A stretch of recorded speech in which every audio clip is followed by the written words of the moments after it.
Good morning, children. In this video we are going to discuss about factors which influences the rate of reaction. There are several factors are there which influences the rate of reaction. We see four factors in this class.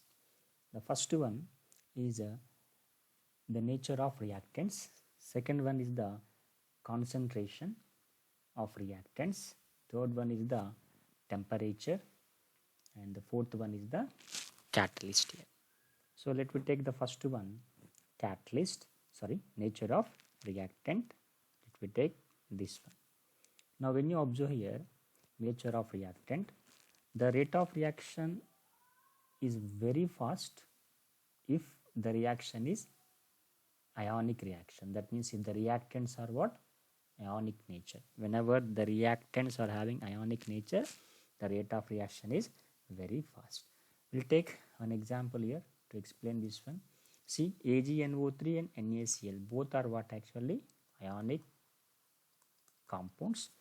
They easily breaks to give the product. Therefore, the rate of reaction is fast here, isn't it? Both AgNO3 and NaCl were ionic reactants. Therefore, they undergo very fastly.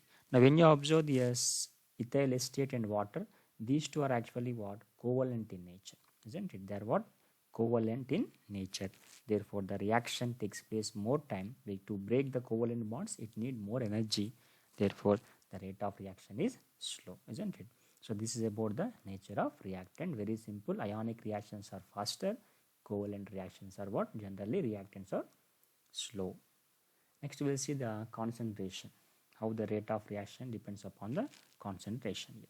Now, when you observe the law of mass action, isn't it, according to the class 11, law of mass action can be explained in this equation. This is the general equation where A and B are stoichiometric coefficients, isn't it? A number of moles A, B number of moles B, small c number of C, and small d number of D. Otherwise, you can take what happened, xy also, no problem. So, mathematically, rate can be written like this here.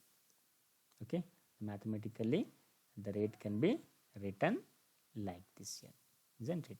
So, the rate of reaction is directly proportional to the product of molar concentration of reactants raised to their respective stoichiometric coefficient. This is according to law of mass action.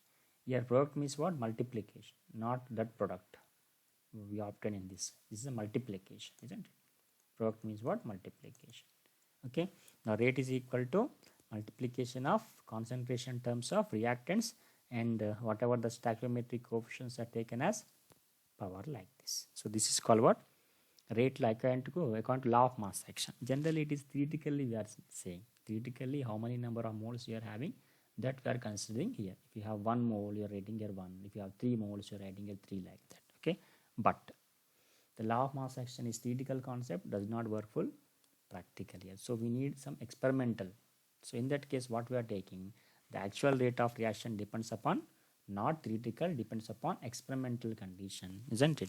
So we are going to get in this equation the rate is equal to, again same expression, but here you are not taking here A, either A you are taking or B you are taking. You are taking what? Alpha and beta. Now alpha beta comes with, they are not from the equation. They are what? Purely experimental condition. They are purely experimental. Alpha, beta are determined experimentally. By doing experiment only we can calculate. By seeing what equation, we can't do that one. So, rate law is defined as experimentally determined equation that express rate of chemical reaction in terms of molar concentration of reactants at any instant here. Let me take, isn't it, some MCQs here. Which of the following is purely theoretical concept? Definitely what happened? Law of mass action is what? Theoretical concept here, right? Next, the rate expression expressed the rate of reaction in terms of molar concentration of reactants, products, intermediate, none of these. So we have taken rate expression for only for reactants only. We don't consider the products, isn't it? Next, which of the following is purely experimental concept? Rate law is a purely experiment concept, isn't it? By doing experiment only we are getting alpha and beta values. No. Next, elementary and complex reactions. Let me see what are elementary reaction, what are complex reactions here. So elementary reaction means what? The reactions is takes place, isn't it, in single step, in one step, isn't it? The reactions that occur in single step are called what? Elementary reactions. Only in one step if they occur, what happen? They are called elementary reactions here. So for example, you take this. In this, the reaction takes place in single step. There are no several steps. Only one step is there. Single step, isn't it? Single step reactions are generally called as, isn't it, elementary reaction here. Both are examples. Okay, elementary reaction, both are. You take as assignment what happened, or definition examples you take as assignment here. Next, complex reactions means you will have more number of steps. That means more number of elementary reactions here. More number of elementary reactions taking place here. They are nothing but called what? Complex reaction. The reactions in which more steps are there. The reaction which takes place with more steps, they are called what? Complex reactions. Now in that case, what happened? For elementary reaction, that is what, whatever the reaction is given, that will be rate determining step. But for complex reaction, whichever elementary reaction is, in whichever step is slow step, that should be rate determining step here. Okay. For elementary, the given reaction will be rate determining step. But for complex reaction, whatever the elementary reaction is what? Slow. Whatever the step is slow, that is taken as rate determining step actually. Example I have taken. This is the example. Now when you get a mechanism here, step number 1, you are getting this equation for this particular reaction. Step number 1. So this is the reaction you are going to get.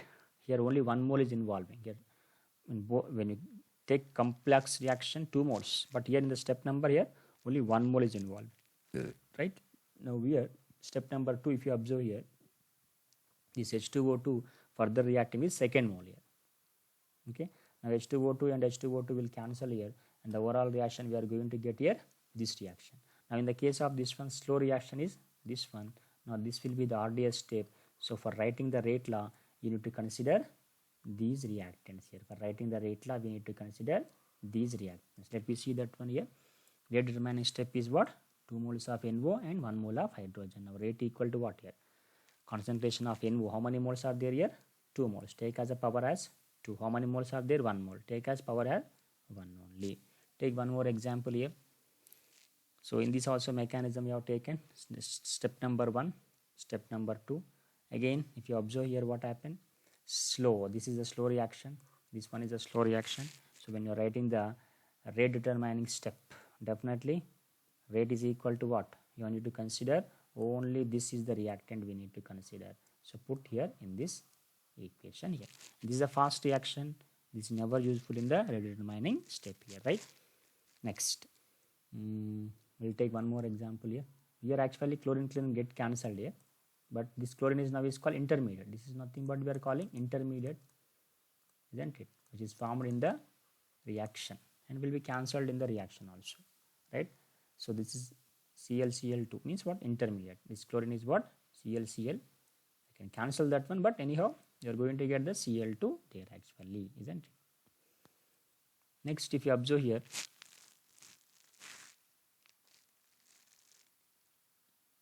example 3, NO2 CO reacting with to give what actually NO plus CO2. Step number 1 is given, step number 2 is given. So among these, the first step is slow step. So this is a slow step. Now when you are writing the rate determining step, take what? Whatever the reactants are there in the slow step, NO2 and NO2. 2 moles are there. Take here what? 2 moles here, right? Next, example 4. In this example, again we are getting step number 1, step number 2. Slow step we got, isn't it? So again, the rate is what? In this way, it is a slow step. Take N2 like this, right? Next, example 5. Here also what happens? Slow step is given. So again, rate we are considering what? Slow step. This is a slow step. So we are considering these are the examples here. Next, example 6 also if you observe here. So slow step is what? This is a slow step. So concentration of I minus, concentration of H2O2 taken in the rate expression here. Now we will take MCQs here. A species formed in as a product in one step and consumed in the subsequent next step is called what? What do we call that one? Intermediate, right? Just now we taken that one. The slow step of reaction mechanism is also called as rate determining step, right? Next, the reaction which takes place in several steps is called nothing but what? Complex reactions, right? The steps-wise description of reaction is generally called as a reaction mechanism. Reaction mechanism means the reactions are taking place in stepwise manner here, right? Next, order of reaction. How to calculate order of reaction here? Very simple, isn't it? The sum of the powers present on the concentration of the reactants in the rate law is nothing but called order of the reaction. Let me see this example here. Now here, so this x and y, this is the stoichiometric coefficients are actually x and y, stoichiometric coefficients. So when you write rate here, this A you are getting from experimental phenomena. These are what? Experimental phenomena. Okay.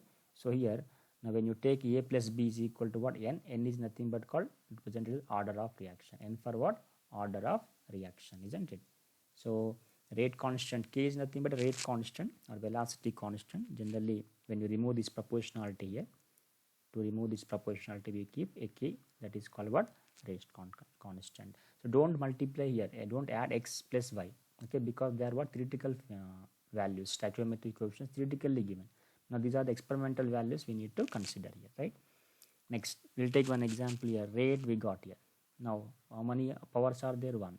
Okay, their first order reaction. How many powers are there? Only one. First order reaction.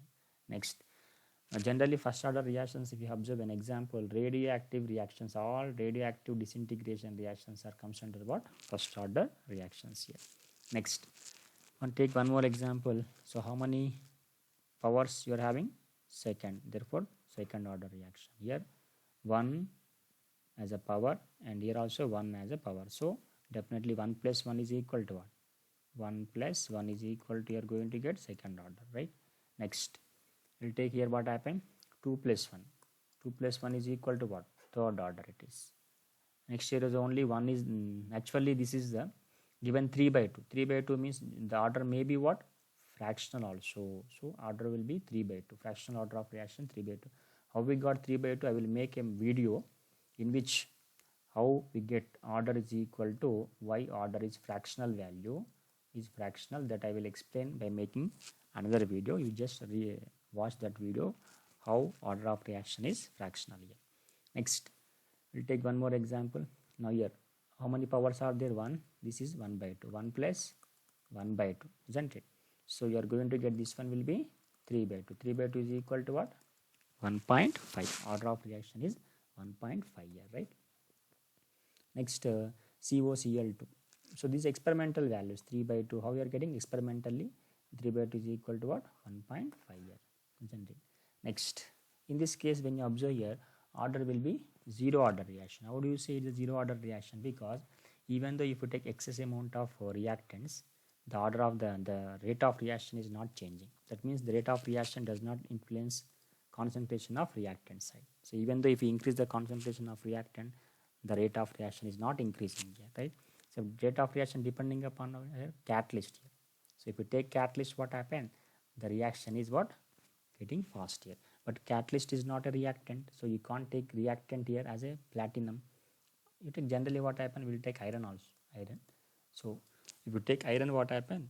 Definitely what happen? We don't get the if we don't get the ammonia decomposition reaction. What we need to take? Iron we need to take. If you take iron, generally the rate of reaction takes place very fast, but iron is not at all reactant. So the rate of reaction does not depend upon the concentration of reactant. Therefore, it is a zero order reaction. Means what is a zero order reaction? The rate of reaction which independent to concentration of reactants is nothing but called zero order reaction here, isn't it? Now, how do you express this one? K into ammonia concentration to the power of 0. Something to the power of 0 is equal to 1. The rate equal to what? K. So, zero order of reaction is independent on concentration of reactants here. In this way, we can write it. Again, here gold. Gold is also a catalyst. So, here rate of reaction depends upon catalyst, where catalyst is not a reactant. Therefore, same thing, zero order we are going to get here. All catalyst reactions, catalytic reactions are which type of reactions? Zero order reactions. All catalytic reactions are zero order reactions. So zero order reactions is independent to concentration of reactants here. Next, we'll take some more example, negative order also. Some cases what happen? you may get negative order also. How they get negative order, I will explain this one. How you got your negative value, I will explain in next video. I will make how this order is a negative. Another special video I will make for this one, because it is not there in the syllabus. I will make a special video. You watch that one, you will get definitely why it is negative order here. So order may be 0, order may be fractional, or order may be integral.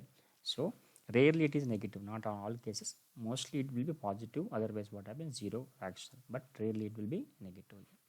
Next, which of the following can be values of order of reaction? All of what? Negative, fractional, 0, everything will be order of reaction. Next, if rate is equal to K into concentration of H2O, order will be what? Definitely only 1 is there. So definitely order will be 1 only. In this case, how much power is there? Only 1. Therefore, order will be 1 here. Next, a reaction having order is equal to 3. That is called what? Third order reaction.